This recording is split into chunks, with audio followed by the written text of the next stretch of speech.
abrirmos a tua palavra, de aprendermos a sua mensagem para a nossa vida. Que o Senhor hoje dê entendimento, dê iluminação, dê sabedoria a cada um de nós, para ouvirmos a sua voz e andarmos de acordo com a sua vontade depois daquilo que nos receber hoje nessa noite. É o que nós te pedimos em nome de Jesus. Boa noite, meus irmãos. Mais uma vez, boa noite, gente. Boa noite. Eu estou sozinho, isso é milagre, não. Tem uma programação dele. Eu até pensei, é milagre, mas não, eu lembrei do elétrico, normal, essa coisa toda. Bom, espero que vocês estejam todos bem. Todo mundo bem? Em paz? Deixa eu perguntar, quantos que estão aqui hoje? Nós já tivemos presentes aqui, já no sorteio, só para poder saber, quantos que estão nos visitando aqui hoje? Vieram aqui a convite de alguém, deixa eu ver. Vieram a convite de alguém hoje aqui, nessa noite. Temos aqui duas pessoas, isso, né? Aqui. Quantos que estão vindo aqui que não são membros dessa igreja? Não são de dentistas, né, exemplo? Não são de dentistas. Né? Não são não? Não são da casa, aqui está vindo aqui, faz parte da família nossa aqui, né? E a senhora, mãe da Simone, né? Isso. Bom, meus irmãos, eu quero só reforçar aqui uma coisa para vocês. Semana Santa é uma semana especial na nossa igreja, onde nós temos a oportunidade de convidar amigos nossos para participarem com a gente. É uma semana diferente. É uma semana onde as pessoas estão naturalmente mais dispostas a ouvir a palavra de Deus, estão com a mente colocada em assuntos religiosos. Eu estava ontem, quando cheguei em casa, ontem à noite, dando uma passada assim pelos canais da televisão e alguns canais assim, de TV a cabo, né? Tem ali a Sky lá em casa, né? Tem todo mundo passando na Sky ali. Estava vendo lá o History Channel fazendo uma programação especial de Semana Santa, a semana toda. Não sei quantos aqui viram, quantos que assistem, você viu, né? Então, a semana inteira programação religiosa.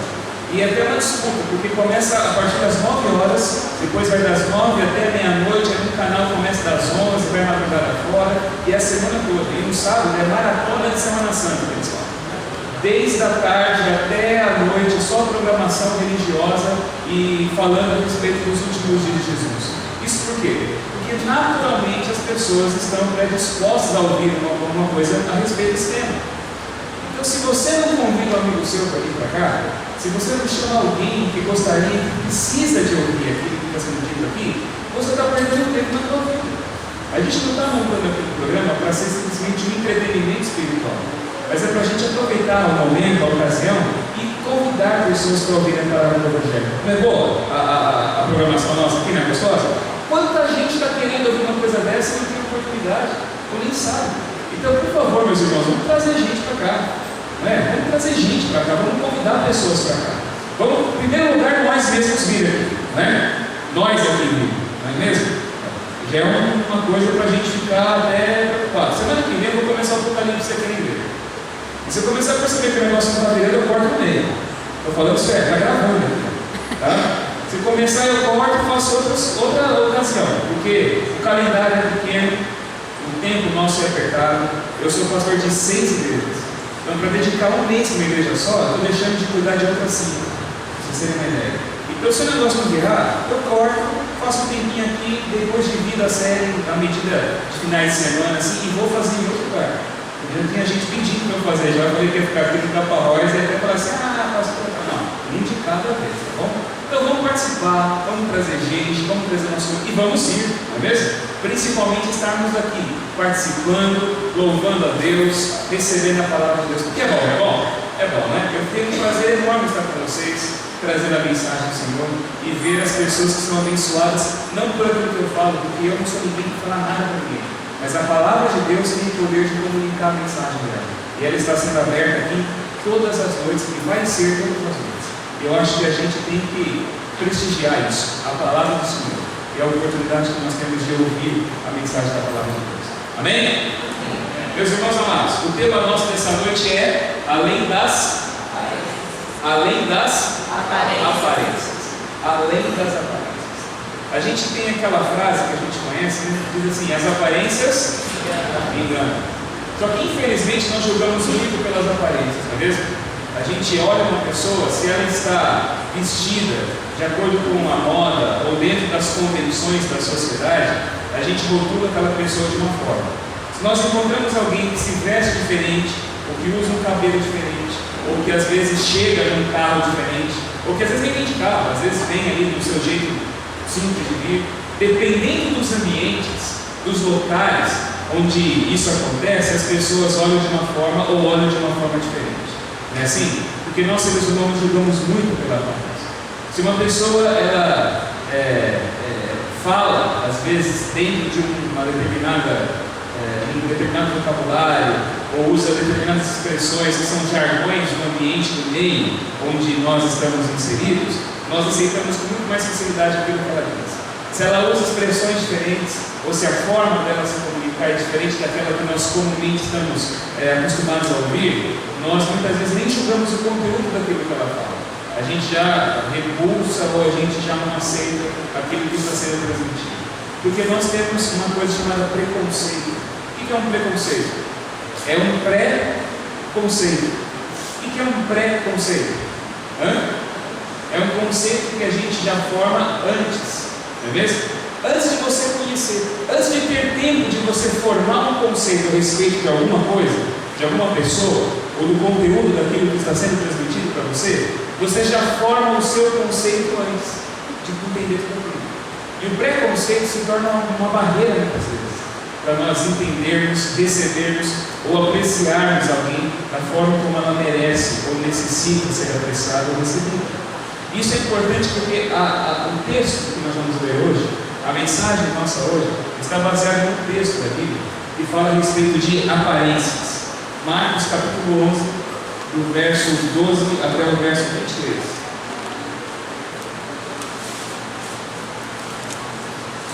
Abra sua Bíblia em Marcos capítulo 11, do verso 12 até o verso 23.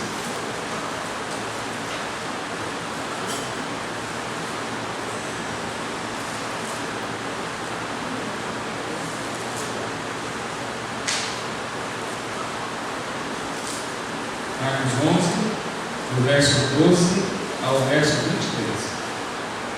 Diz assim: todos acharam?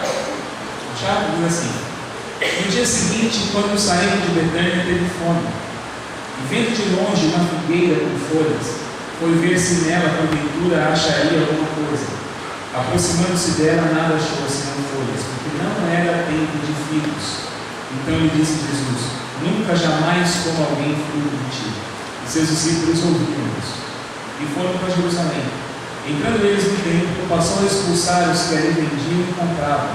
Derribou as mesas dos cambistas e as cadeiras dos que vendiam bombas. Não permitia que alguém conduzisse qualquer utensílio pelo templo. Também os ensinava e dizia: não está escrito, a minha casa será chamada casa de oração para todas as nações? Vós, porém, a tendes transformado em covil de salteaduras. E os principais sacerdotes e escribas ouviam essas coisas e procuravam um modo de tirar-lhe a vida, pois o temiam, porque toda a multidão se maravilhava da sua doutrina. E, vindo à tarde, saíram da cidade. E passando eles pela manhã, viram que a figueira secara desde a raiz. Então Pedro, lembrando-se, falou: mestre, eis que a figueira que amaldiçoaste secou. Ao que Jesus lhe disse: tende fé em Deus, o que em verdade vos afirmo. E se alguém disser a este monte: ergue-te e lança-te no mar, e não duvidar no seu coração, mas crer que se fará o que diz, assim será com ele. Meus irmãos, esse episódio aqui é um episódio conhecido, que é o de Jesus com a figueira. Eu li o texto todo para a gente poder entender a cronologia daquilo que de fato aconteceu. Você encontra esse episódio em outros evangelhos, no Evangelho de Mateus, por exemplo. E a forma como ele está escrito no Evangelho de Mateus, parece que Jesus amaldiçoou a figueira nesse momento, e no exato momento que ele amaldiçoou a figueira certa. Mas o Evangelho de Marcos é o único que faz um detalhamento daquilo que de fato aconteceu naquele dia. E ele faz de uma forma, usando um estilo literário que é muito característico dele. Marcos, ele tem um costume, quando a gente lê o Evangelho dele, a gente percebe isso. Ele monta o acontecimento quando ele entrelaça duas histórias. Quando ele coloca duas histórias, uma ligada à outra, ele monta a história com uma estrutura que a gente pode chamar assim de estrutura de sanduíche. Entende? Ele põe o fato, Ele não conclui aquele fato, ele entra com um segundo fato, que ele conta inteiro, começo, meio e fim, e aí depois ele termina aquele fato que ele deixou sem concluir anteriormente. Percebe? Ele faz assim: começa com uma história, posso chamar aqui de história A, para a gente poder entender, tá bom? Aí ele vem com a história B, ele conta ela inteirinha, depois ele termina a história A de novo. História A começo, história B inteira, história A final. E por que ele faz isso? Para poder mostrar para a gente que a história A e a história B estão ligadas, que uma lança luz sobre a outra, pela forma como elas acontecem. Ele faz isso em alguns momentos no evangelho dele, quando ele vai contando, ele costuma fazer isso, é uma característica dele. E aqui ele usa esse recurso para poder contar aquilo que aconteceu na segunda e na terça-feira da última semana de Jesus. Você se lembra que nós estamos aqui seguindo a cronologia da última semana de Cristo? Nós começamos domingo falando sobre a entrada triunfal de Jesus, sobre as lições que a gente pode aprender disso. E ontem eu falei sobre o que acontece na segunda-feira, que é a purificação do templo, que eu acabei de ler agora, não é mesmo?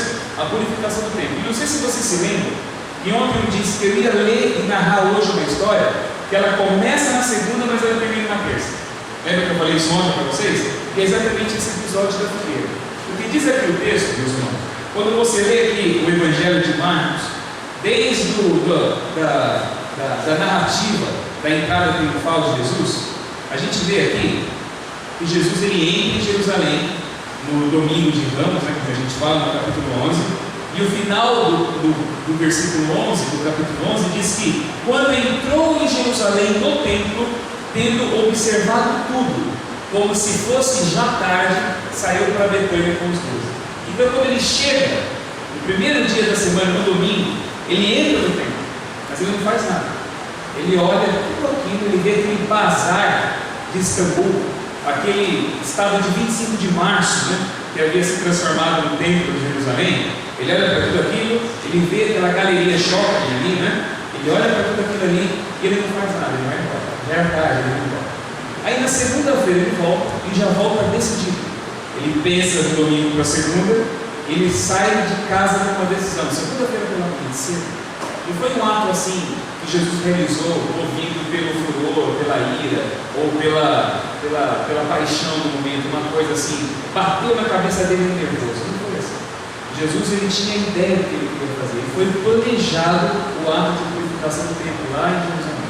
Mas no caminho para Jerusalém, uma coisa curiosa acontece. E aqui é a maneira de Marcos contar a história. Diz que Jesus se depara com uma figueira. E como é que ele vê essa figueira? Como é que a figueira era? Era uma figueira de que forma? A gente acabou de ler na Bíblia agora. Como é que era a figueira? Como que era o jeito dela? Como era a cara? Era uma figueira, oi? Com muitas folhas, né? Uma figueira verdinha, com muitas folhas. Ele olhou a figueira e disse que Jesus tinha fome, bem cedinho de manhã. Já havia tomado o seu jejum, ele já acordou, já saiu com seus discípulos, e andando no caminho ele pensou, ele viu aquela figueira cheia de folhas, e ele estava com fome, e ele falou, é aqui mesmo que eu faço o meu café da manhã. E foi e olha para a parte da árvore, e olha assim, e sobe no galho, e chacoalha de novo, e trepa no banco, e mexe, vai no galho, e fuça, e fica fuçando naquela figueira, não tem, não encontrou nada. E a Bíblia dá uma razão. Por que ele não acha nada? Por quê? Porque não era tempo de figos. E aí o que Jesus fala quando ele olha para aquilo? Ele diz assim, nunca jamais alguém coma fruto de ti. E ninguém nunca mais tomou fruto de você. Ele fala para ele. E aí ele toca a viagem dele para Jerusalém. A viagem dele que é de Betânia, ele sai de Betânia, anda um pouquinho, sobe o morro, desce o morro, está em Jerusalém. Ele entra em Jerusalém e aí se dá aquele ato que eu descrevi ontem, da purificação do templo. Ele vira as mesas dos vendedores, joga a moeda para cima, abre aquela cercadinha de ovelha, e manda boi embora, e pombo para tudo quanto é lado. Ele faz aquele escarcel no templo de Jerusalém. E eu falei sobre isso ontem, sobre o significado daquilo que ele havia realizado e a importância disso para nós. Ele vai embora de novo na segunda-feira e volta para Betânia. Na terça-feira de manhã, na terça-feira da Semana Santa, né, nós estamos vivendo hoje a terça-feira da Semana Santa. Na terça-feira ele volta para Jerusalém, sai de Betânia, faz o mesmo caminho. E qual não é a surpresa dos discípulos, e aqui de Pedro principalmente, quando eles passam ali do lado daquela figueira, eles veem a figueira de que forma? Seca. A figueira havia se secado da raiz até o último galho, totalmente seca. E aí Pedro se impressiona e ele fala assim: mestre, a figueira que você amaldiçoou ontem, ela secou. E aí Jesus dá uma lição sobre fé. Ele diz assim: se você tiver fé, do tamanho de um grão de mostarda, você vai dizer a esse monte. O monte que ele tinha diante dele, qual que era? Era o Monte das Oliveiras, que era cheio de oliveira, cheio de figueira, cheio de árvores ali. Vai dizer esse monte: leva antes daqui, vai lá para o meio do mar. E ele vai obedecer. Você vai mudar a geografia de Israel, se você tiver fé. Ele fala: vai arrancar o Monte das Oliveiras e mandar ele no mar. Se você tiver fé do tamanho do quê? De um grão de mostarda. Se você tiver curiosidade para saber qual é o grão de mostarda, eu tenho uma pinta aqui na minha mão, e ela é do tamanho de um grão de mostarda. Eu já coloquei vários grãos de mostarda aqui, já várias vezes para ver. Olha o tamanho, dá para ver de longe assim aqui com a minha mão? Não dá, né? Vocês aqui estão vendo? Pertinho aqui, né? Esse é o tamanho de bem pertinho. Esse é o tamanho de um grão de mostarda, né? Dá para ver aí? Não, né? Você vai ver que é o tamanho da fé que você precisa ter para poder mudar a cidade, mudar a cara da cidade. Tá? Mudar literalmente. É esse o tamanho de fé, sabe? Então toda vez que eu olho para minha mão, eu lembro dessa lição de Jesus. Eu vejo como é nem desse tamanho minha fé. Isso aqui já é um cutucão que eu recebo dele todo dia quando eu vejo isso aqui. Meus irmãos amados, essa história parece uma história assim, de uma arbitrariedade tremenda, parece? Parece uma história assim completamente absurda, quando a gente vê o que Jesus fez com essa figura. Não parece um exagero? Vamos ser sinceros aqui. Não é para tanto, né? Jesus foi procurar filhos, não tinha filhos, e a Bíblia fala: por que não tinha filho? Porque não era tempo de filho. Todo mundo sabia disso. Jesus também não era bobo, sabia que não era época. Agora, porque ele não encontra filhos numa figueira que não era a época de dar filhos, que não tinha obrigação de dar filhos, ele amaldiçoa aquela figueira e ela seca. E a impressão que a gente tem é que Jesus aqui utiliza dos seus poderes como se fosse ali um super-herói raivoso, uma raiva assim. É o típico Jesus dos evangelhos apócrifos, gnósticos. Não sei se você já ouviu falar desses evangelhos, mas existem alguns evangelhos, como o evangelho de Tomé, o evangelho de Tiago, o evangelho de Filipe, que não são evangelhos bíblicos, muito pelo contrário, são evangelhos que foram escritos séculos depois da morte de Jesus e dos seus apóstolos.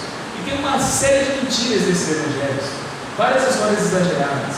São evangelhos que foram escritos usando o nome que já era famoso na época dos apóstolos, para poder fazer entrar uma série de doutrinas erradas no meio da igreja. Olha a ideia satânica, não é mesmo? Nesses evangelhos apócrifos eles são assim, ou os evangelhos gnósticos. Existe um evangelho chamado Proto-Evangelho de Tiago. Olha, Proto-Evangelho de Tiago, ou Evangelho da Infância de Tiago. Esse evangelho conta a história de Jesus quando pequeno, e diz que foi escrito pelo Tiago, irmão de Jesus, aquele que havia conhecido Jesus de menino.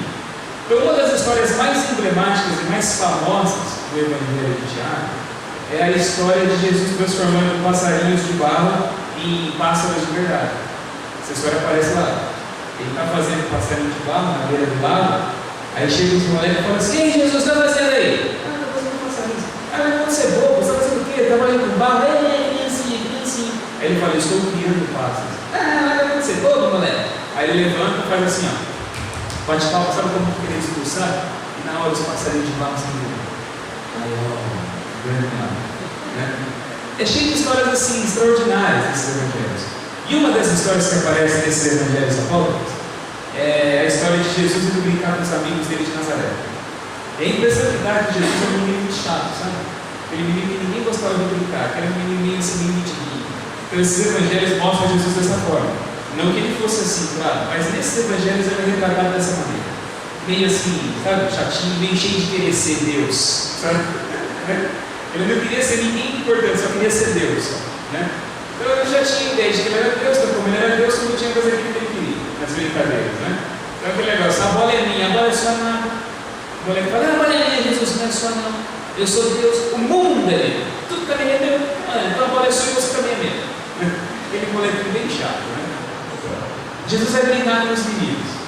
Aí ele vai brincar com os meninos, e E o pessoal, eita, Jesus, eu quero propaganda. Nem eu. Mas vamos esconder no quarto. As mulheres vão tudo esconder no quarto. E esse quarto é pequenininho, assim, né? Mamãe, Jesus está vindo aí. Fala para ele que a gente não está. Aí Jesus vai lá. Vou brincar. E os moleques estão tudo lá escondidos no quarto. Aí vai a mãe, né, com aquela cara de cão da monga, né? Aí a mãe assim, Jesus, tudo bom, né? Eu quero brincar com os meninos. Eles não estão aqui, não. Não estão? Não, eles não estão. Eu estou sozinha aqui. Tem certeza que você está sozinha? Jesus sabe tudo, né? Sabia que os moleques estavam lá escondidos no quarto, né? Não, eu estou sozinha mesmo. Tem certeza que você está sozinha? Tenho, certeza absoluta. É verdade, você está sozinha mesmo. É por isso que eu estou ouvindo barulho de cabras no seu quarto. Quando ela vai para lá, o que ela vê no lugar dos moleques? Só cabrito. Transformou todos os moleques em cabrito. Então esse é o Jesus dos evangelhos apócrifos. É um Jesus temperamental, um Jesus raivoso e que usa os seus superpoderes para poder fazer aquilo que ele mais gostava ou para castigar pessoas também. Nós sabemos que Jesus não é assim.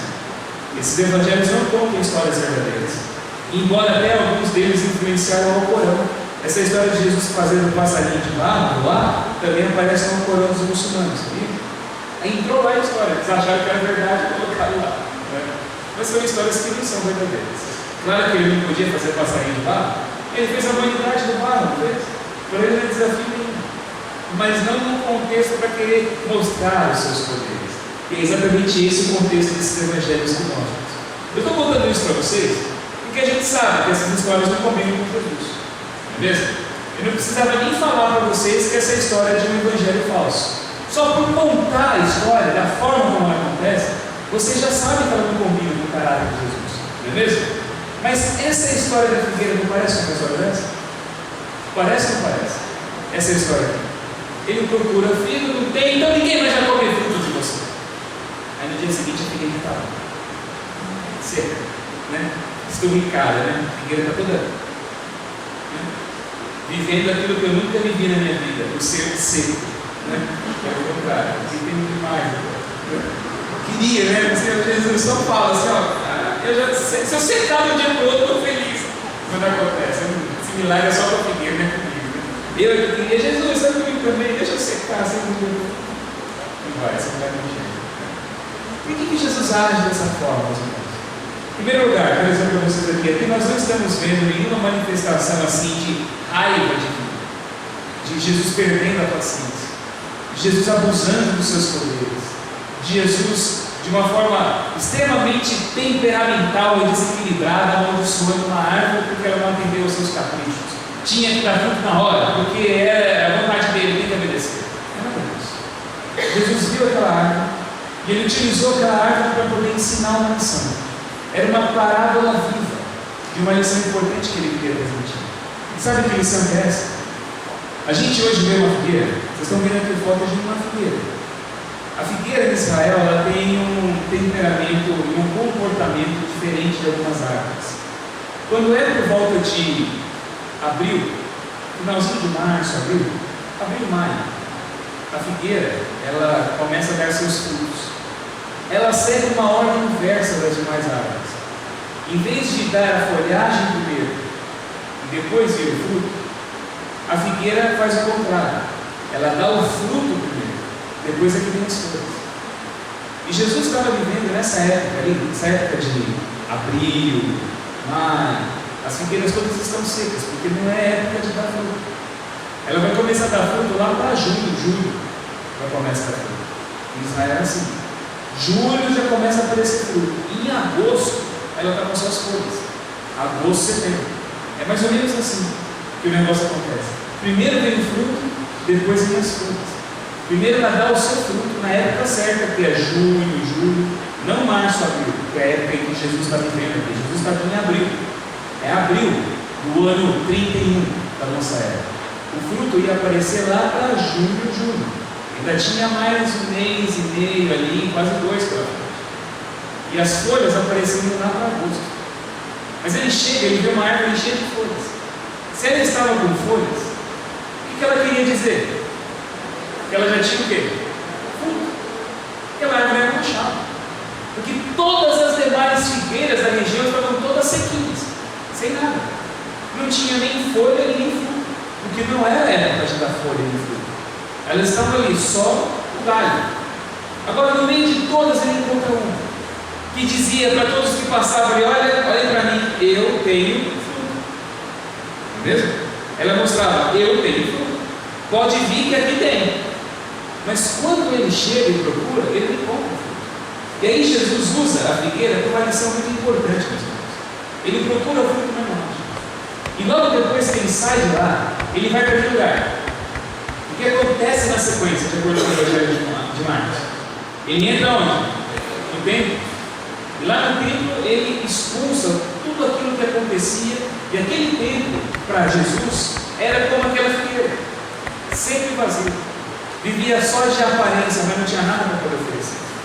Era a aparência de adoração, aparência de liturgia, aparência de culto. A verdade que eu estou dizendo para vocês é essa: a figueira mostrava que tinha aquilo que não tinha. As demais árvores não tinham o que oferecer. Então ele não vai amaldiçoar aquilo que não tem para oferecer. Entende? É a mesma coisa. Eu não vou achar ruim quem não está entendendo. Ele não vai entender, a gente sabe, é normal, é natural. Entende? Olha, eu sei, é normal, e a gente sabe disso. Ele tem isso, eu já conversei com ele várias vezes. E eu gosto que ele venha na igreja, é aquilo que ele está. Às vezes pode acontecer uma situação desse outro, é normal. E ninguém que deve ficar desconfortável com isso. Só falei que eu tinha que terminar aqui agora. É porque senão a conversa vai longe. Né? Então a gente não vai achar ruim com quem não tem para oferecer. Estão entendendo? E a mesma coisa que Jesus faz lá. É o mesmo princípio. Não tem para oferecer? Normal. Se não é época de dar o fruto, não vai dar o fruto. Ponto final. Agora, aqueles que acham que entendem, que demonstram que entendem, falam que entendem, que tem tudo para oferecer, como nós aqui hoje muitas vezes somos, dizer que tem fruto e não ter para dar, aí sim ele é maldiçoado. Porque ele não suporta a hipocrisia. Estão entendendo como é que funciona o negócio? Hipocrisia. E a gente passa a vida inteira mostrando que tem uma coisa que não tem. A gente quer ver de aparência. Não é mesmo? E a gente fica: fruto, eu tenho que produzir fruto. E quando eu falo assim para um grupo de cristãos, o que é produzir fruto na cabeça da gente, por exemplo? O que é fruto? Eu tenho que dar fruto. O que é isso? Boas obras, né? Eu vou na igreja em todos os cultos, eu vou ali sempre, eu vou na igreja, eu tenho que batizar pessoas. Não é assim? Se eu não batizar pessoas, eu não produzir fruto. E aí você vai vivendo aquela angústia: eu tenho que fazer, eu tenho que fazer, eu tenho que fazer, eu tenho que fazer. Mas se você não produziu ainda o fruto verdadeiro na tua vida, você não vai conseguir concretizar nada do lado de fora. Está entendendo? É difícil isso, mas isso é verdade. A vida tem suas fases. Nós temos as nossas épocas. Existe a época do fruto, tem época que a gente não dá o fruto. Mas nós temos que ser naturais aos olhos de Deus. Quando eu falo para vocês, meus irmãos, nós temos que levar a palavra às pessoas. Nós temos que compartilhar o Evangelho com as pessoas. Nós temos que levar pessoas para Jesus. Quando eu falo isso, eu não quero que você agora vire uma máquina de querer só jogar gente para ser batizado. Não é isso não.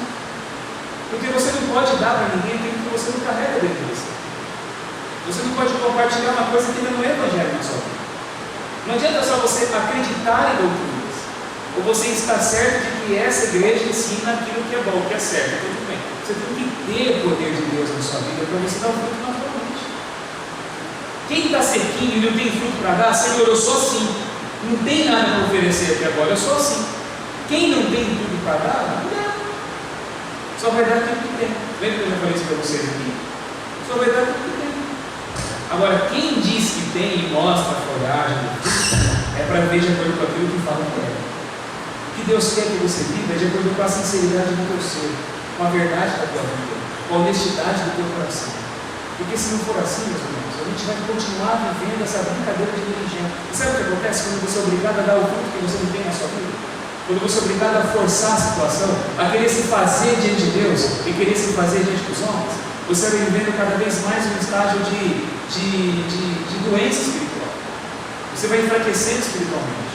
Você vai ficando hipócrita espiritualmente. Você vai pensando que você pode enganar até mesmo Deus. Porque uma coisa é nós enganarmos uns aos outros com as máscaras que a gente põe. Agora, o Todo-Poderoso ninguém engana, ninguém esconde dele.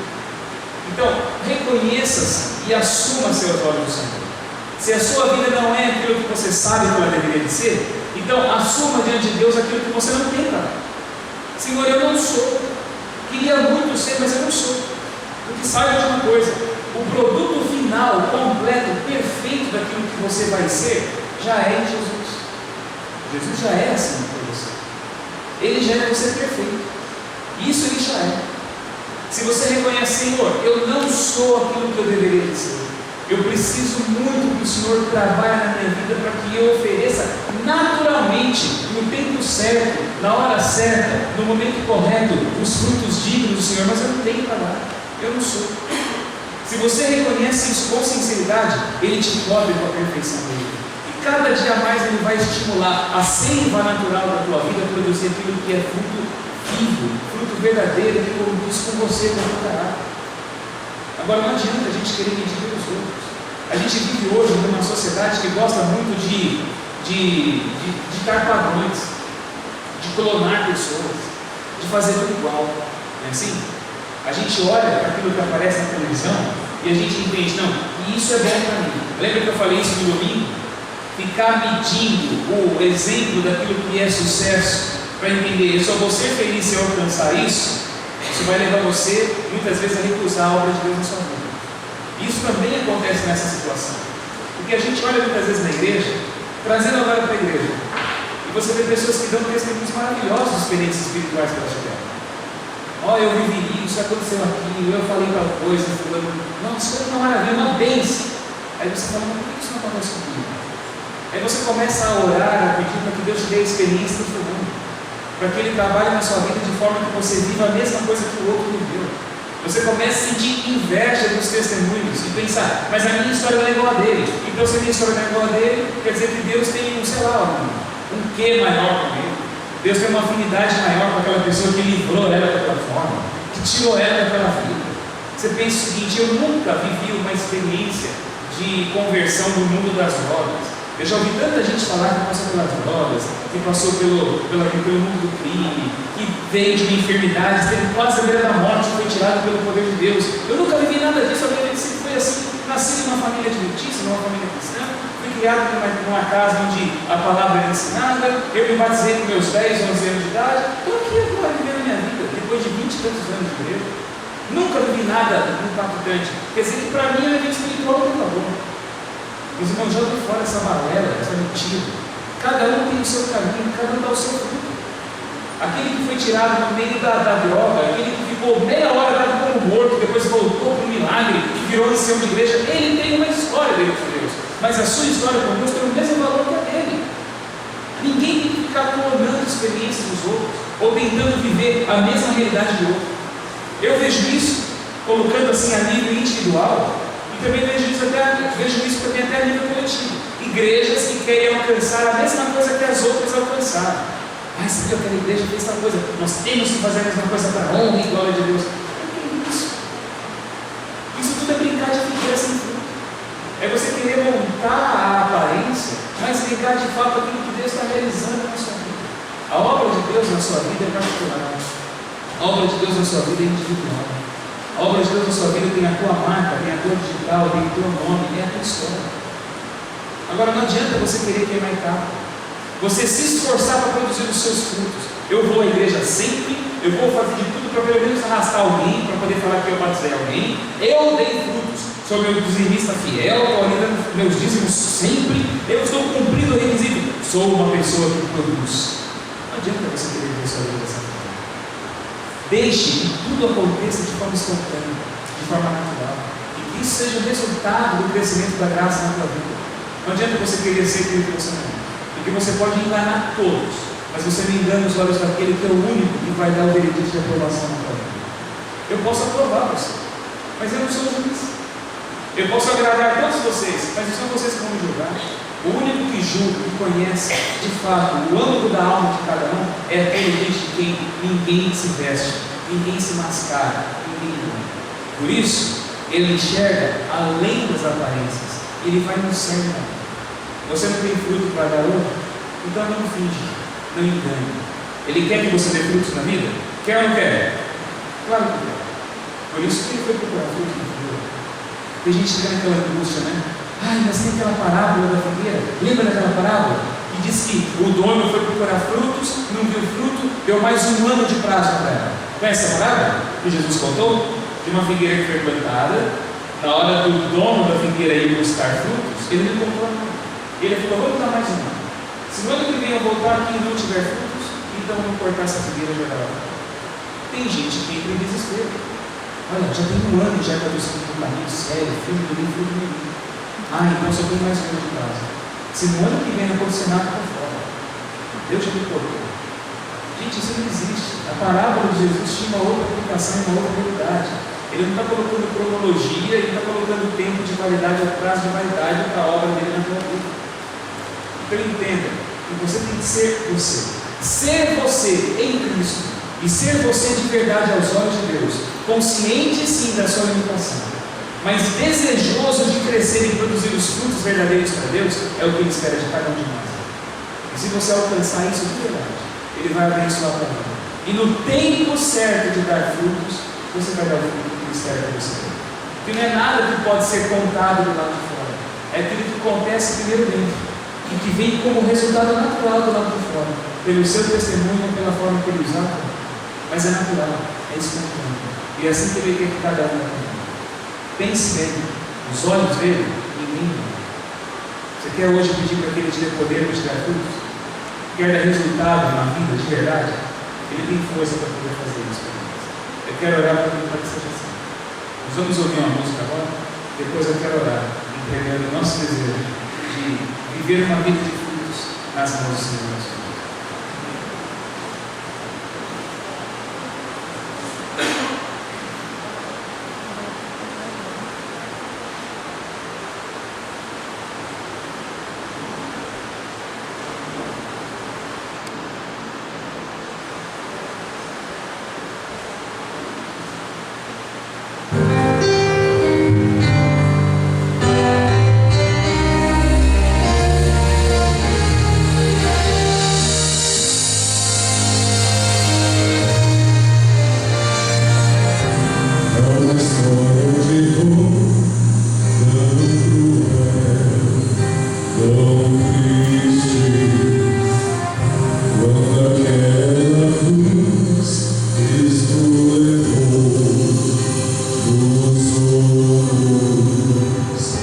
Não somente uma cruz.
em nosso lugar.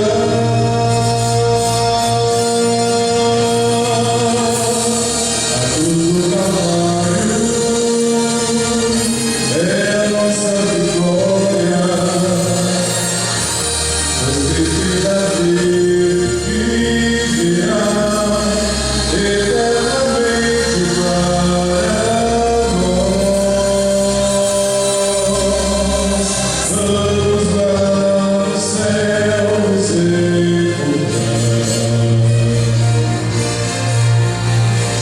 Vamos lá no céu nos encontrar. Vamos lá no céu nos encontrar.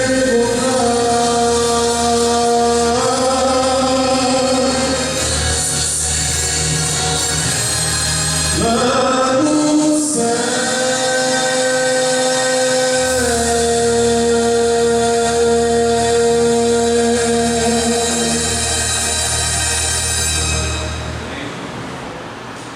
Amém, meus irmãos? Vamos ficar de pé então. Vamos orar. Senhor Jesus, nós estamos felizes e muito alegres pela Sua palavra que nós ouvimos hoje nessa noite. Também por saber que o Senhor conhece o nosso coração. O Senhor sabe aquilo que nós somos de verdade, sabe que nós somos fracos, que nós somos falhos. Mas mesmo apesar da nossa limitação, da nossa fragilidade, o Senhor também conhece o desejo que todos nós aqui sentimos no coração de sermos melhores, de vivermos uma vida para Ti, de sermos instrumentos nas Tuas mãos, de sermos uma bênção para a nossa família, para a nossa vizinhança, para a nossa igreja, enfim, que a nossa vida tenha sentido aqui, Senhor. Nós queremos que o Senhor nos ajude pela Tua graça, pelo Teu poder a dar-nos frutos certos. Não queremos ficar simplesmente mostrando a aparência de fruto, não queremos nos cobrir de folhagens para não ter nada para oferecer. Nós queremos que o fruto sim venha primeiro e depois o comportamento. Que venha primeiro a essência verdadeira do nosso coração, para que depois a nossa vida seja vivida de acordo com essa essência demonstrada já, Senhor. Essa é a nossa vontade. Sabemos que o mundo todo valoriza muito a aparência, a imagem, a estética, aquilo que é artificial, aquilo que é transitório. Mas nós estamos aqui hoje à luz da Tua palavra, valorizando aquilo que é eterno, aquilo que de fato é agradável aos Teus olhos. Então, portanto, Senhor, nós nos entregamos nas Tuas mãos, para que o Senhor realize essa obra de transformação dos nossos pensamentos, do nosso coração, dos nossos gostos, das nossas prioridades, das nossas vontades, para que a nossa vida aqui seja uma vida para dar frutos verdadeiros, para essa realidade e para a realidade eterna que eu vivo. É o que nós te pedimos e nós agradecemos, porque sabemos que o Senhor ouviu essa nossa voz, ouviu a nossa oração. É em Teu nome que nós pedimos, Jesus. Amém. Deus abençoe vocês todos, meus irmãos amados. Uma boa noite para vocês, viu? Uma boa noite, boas Deus para vocês. Nós temos o nosso lanchinho aqui preparado. Não vai embora sem tomar